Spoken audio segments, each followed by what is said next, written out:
और बड़ी खबर की बात करें, बीएसपी अध्यक्ष मायावती ने 2019 लोकसभा चुनाव के बाद समाजवादी पार्टी से गठबंधन टूटने पर बहुत बड़ा खुलासा किया है। मायावती ने कहा कि चुनाव के बाद अखिलेश यादव ने बीएसपी नेताओं का फोन तक उठाना बंद कर दिया था। इसकी वजह से उन्होंने पार्टी के सम्मान के लिए समाजवादी पार्टी से गठबंधन तोड़ा था।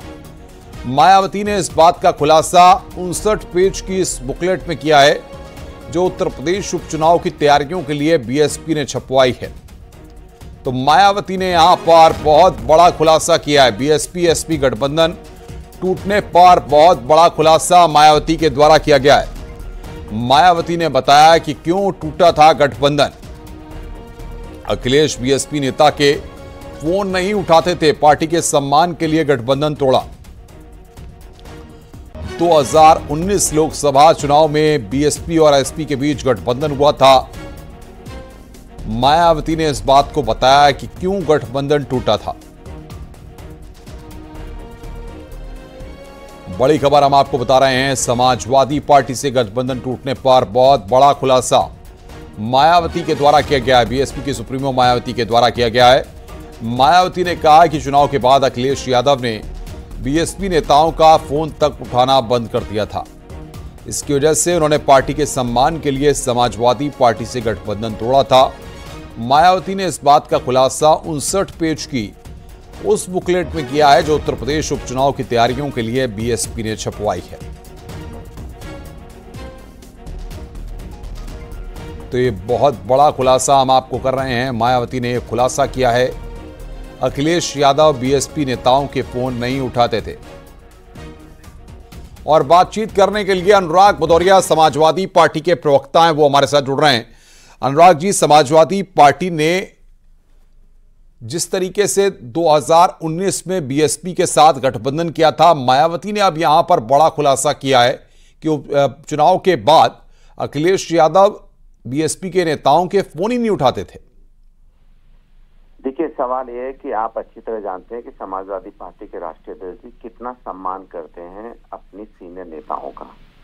और अभी हाल में जब किसी ने, बीजेपी के प्रवक्ता ने किसी ने गलत बोला बहन जी मायावती जी के लिए, उन्होंने तुरंत बोला नहीं, हमारी पार्टी अलग है, हमारे दोनों की विचारधाराएं में फर्क हो सकता है, लेकिन संस्कृति और सम्मान जो होता है समाज का वो एक होना चाहिए। उन्होंने तुरंत उसे टोका, कहा जो कहा गया है बहन जी के लिए इसने गलत बोला।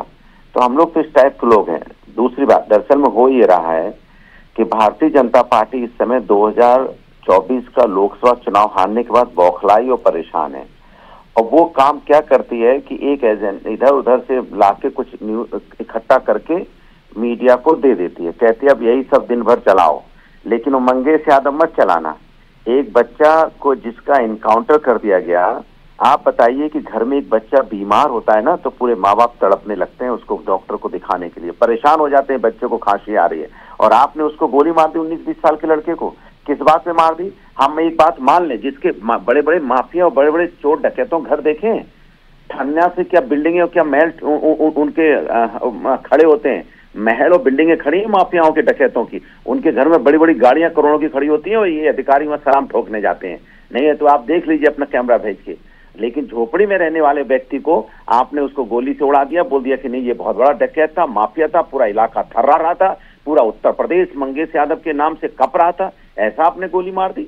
बताइए, आप पहला जो मुख्य आरोपी है उसको आप सरेंडर करवाते हो, और जो दूसरा है जिसके ऊपर मुकदमे भी नहीं थे, रातों रात आपने 1 लाख का मुकदमा, उसको 1 लाख का इनाम घोषित किया और उसको गोली मार दी गई। मैं आपसे पूछना चाहता हूँ, ये उसकी माँ तो देश की माँ हुई ना, झोपड़ी में रहने वाली गरीब महिला क्या कह रही है? बिल्कुल बिल्कुल, बहुत महत्वपूर्ण बात आप कह रहे हैं अनुराग भदौरिया जी। अब देखते हैं कि और इस पर क्या रिएक्शन सामने आते हैं। बहरहाल समाजवादी पार्टी ने इस पर रिएक्ट किया, बहुत बहुत शुक्रिया आपका। आगे बढ़ते हैं, मुजफ्फरनगर से खबर, सड़क हादसे में 4 की मौत हुई है। हादसे का शिकार हुए कार सवार लोग। हादसे में 2 लोगों की हालत नाजुक है। अलीगढ़ से औली जा रहे थे कार सवार, नई मंडी इलाके में हाईवे पर यह हादसा हुआ है। बड़ी खबर इस वक्त हम आपको बता रहे हैं। हापुड़ से खबर है, जहां पर नेशनल हाईवे पर हादसा हुआ है।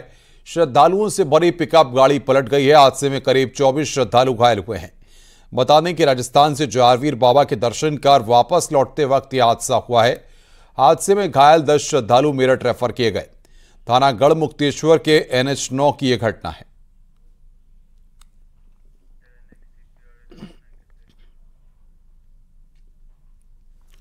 झांसी से खबर है, भारी बारिश के बाद मकान गिरा है। मलबे में कई लोगों के दबे होने की आशंका है। हादसे में एक की मौत हुई है, कई लोग दबे। मौके पर राहत और बचाव का काम जारी है। मौरानीपुर में बीच बाजार में यह मकान गिरा है। यह तस्वीर हम आपको बता रहे हैं झांसी की, जहां पर मलबे में कई लोगों के दबे होने की आशंका है। मौके पर राहत और बचाव का काम जारी है। मौरानीपुर में बीच बाजार में मकान गिरा। तो बड़ी खबर, भारी बारिश के बाद मकान गिरा है। मलबे में कई लोगों के दबे होने की आशंका है।